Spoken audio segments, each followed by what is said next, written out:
Hello, welcome to WorldDenver Talks, where today we're talking with retired U.S. Navy Admiral Dennis Blair, former Director of National Intelligence in 2009 and 2010, and in 2002, when he retired from the Navy, was Commander-in-Chief of U.S. Forces in the Pacific. It's a great honor to meet you, Admiral. Nice to be here, Cynthia. A long way from the water, but a good town. And right now, as the head of the Sasakawa Society, is it?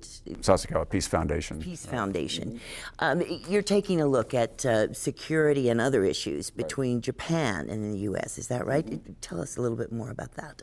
Japan and the United States have been allies for 70 years, ever since the end of the war, in which the United States was really responsible for establishing a democratic system in Japan.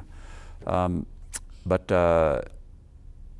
remember, back in the 70s and 80s, we thought Japan was Godzilla who was going to devour the United States, you know, buying all our companies, buying property and everything. And then about 1990, Japan had a big real estate bubble that burst. And since then, their economy has been pretty stagnant, and they haven't really gone too far. Meanwhile, China has sort of become the big story in East Asia, 1.3 billion customers, growing its armed forces and all. So it's sort of overshadowed Japan. Now, Japan has a new Prime Minister Shinzo Abe, who was elected 2 years ago. And he is really, his slogan is "Japan is back." And he's really speaking for a lot of Japanese who think it's time to break out of this stagnation that they've had for 20 years to play a bigger role on the world stage. And having worked in the Pacific a long time, I think that's right too. And I think if the United States and Japan, as big democracies, the most powerful democratic allies in that part of the world, can stay together and work for a peaceful, prosperous future for everyone there, that's a good thing for both countries. So that's sort of what we try to do at Sasakawa. And I think there's a great opportunity now with Japan coming back. The United States has made this rebalancing to Asia, sometimes called a pivot to Asia, or the swing to Asia, that you may have heard about. Yes. So we are paying attention. Japan is coming back, and just a great opportunity, I think, to really set the framework in Asia: economics, security, values, so that that place can really take off. That's where most of the world's wealth is. The Trans-Pacific Partnership is a trade agreement that has been in the works for a couple of years. We're recording here at the end of January, and apparently progress is being made. The president's point person on the Trans-Pacific Partnership feels as though that can be worked out soon. But there is still kind of pitched opposition to it from the Democrats in Washington, and perhaps other people who aren't sure of the details, which have been kept somewhat secret. What would you say to someone sitting here who is concerned this would not be the right move for the U.S. to make? The trade negotiations are incredibly difficult, especially comprehensive ones like the TPP, and although in general terms the Republicans are for free trade and Democrats are against it because of the union backing, and the Republicans are businessmen and so on. The sort of traditional stances. That's traditional, yes. But it's a lot more complicated than that, as I'm sure you appreciate. But the Trans-Pacific Partnership is really significant for a couple of things. I would say most significant is that it will really be the gold standard of free trade agreements. It has very strong environmental protection provisions. That is, you know, it's often said that if we do a free trade agreement with a country that has lousy environmental environmental laws, has child labor, then there are a lot of people being exploited who then send cheap goods to the United States. That disadvantages American workers. The TPP has really the highest standards on environmental safety standards, labor laws and so on of any, so that we can be sure that when we sign it and we trade with a country, that country has to observe basically the same regulations that American companies have to. So it really evens the playing field. Second big thing is that there's really a competition for economic who sets the economic rules in Asia, and therefore the world. The Chinese system is very much based on a nationalist system domestically, give advantage to domestic producers, allow foreigners in, but limit them and try to learn from them, and then take over, compete, and kick them out. Overseas, they're very mercantilist.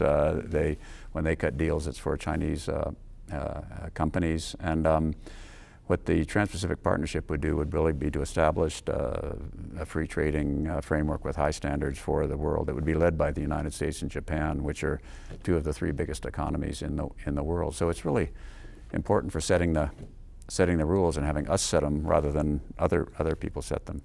If you look at it from a narrow who wins, who loses point of view in the United States, it's hard to say that this is going to be earth-shaking. There will be some winners, some losers. Most respected economists think American consumers will be overall winners, that American agriculture will be an overall benefit because Asian countries have notoriously closed agricultural shops, Japan in particular.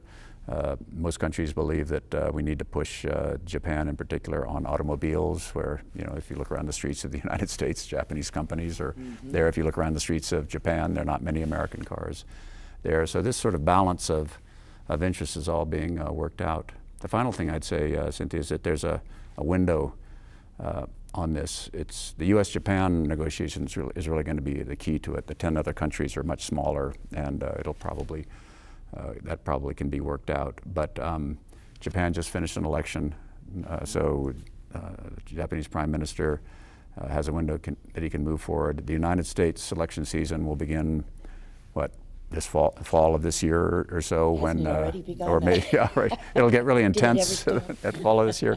So I think we have from now till about June or July of this year to really a window to do it with Japan, and then we can follow through on the others. So it's a big deal. One idea behind it was to shore up the strength of these other countries, and so that China would not be such a huge force in the region. Now they talk about wanting to join the TPP? It's very complicated. They are trying to set up their own trade agreements, somewhat in competition with TPP. However, Chinese business people are of a couple of minds on this, and the big progressive companies that want to compete internationally think they can compete fairly and want to be in the world market, and therefore they want China to join. It would be a stretch for China because there's some strong provisions about state-owned enterprises, which China has a lot of. It subsidizes pretty heavily, and the TPP would set pretty rigid standards so that state-owned enterprises cannot benefit unfairly from government subsidies and all. So those who run the state-owned enterprises in China would, I think, be a little bit more hesitant. Those who run the big international Chinese companies, Lenovo, Chinese offshore oil, the Chinese IT companies that are beginning to, they think they've gotten through the incubation phase, they can get out there and compete. They would think China would be a good idea. The other thing is that Chinese leaders, advanced Chinese leaders, sort of use international trade agreements to spur their own economies in ways that they know it has to be spurred. When China first joined the WTO back about 10 years ago, the explicit reason was to force Chinese economy to be competitive. The Chinese knew there was going to be a lot of suffering internally. Companies that were inefficient were going to have to get rid of people, were going to have to up their game, and that's what the Chinese leaders wanted. So they did it, and there's a certain amount of that in their desire of some Chinese to join the TPP. Let's get in the big leagues, play by big league rules. We can do that. Be modern and so forth. Does it also represent sort of a burden on China? I mean, a burden or a pressure anyway, the environmental considerations? That would be big. That would be big. Challenges could be brought under TPP to Chinese companies who were, dumping chemicals on their grounds, who didn't have the right environmental protection for their workers in the factories. So it would. But interesting. That's one thing that I think unites Asia now. If you've been to China or had friends who went there recently. The air is just terrible, and Chinese citizens are beginning to say, "Wait a minute, we shouldn't." Well, yeah. Why should this be better? So I think that the environmental provisions of TPP would be an advantage that most Chinese, except some factory workers, factory owners who are shaving a few points off their profits by neglecting them, would welcome, and I think they should. And you're saying then you think China would step up and I think go they along would. with Now this? it's when you have a 1.3 billion people, it takes a while to do it. But if you can start with the leading companies, if you work down, if you continue to do it, no country is perfect in these matters. But if they make the commitment, then the most egregious cases have to be taken care of, and gradually the practices increase.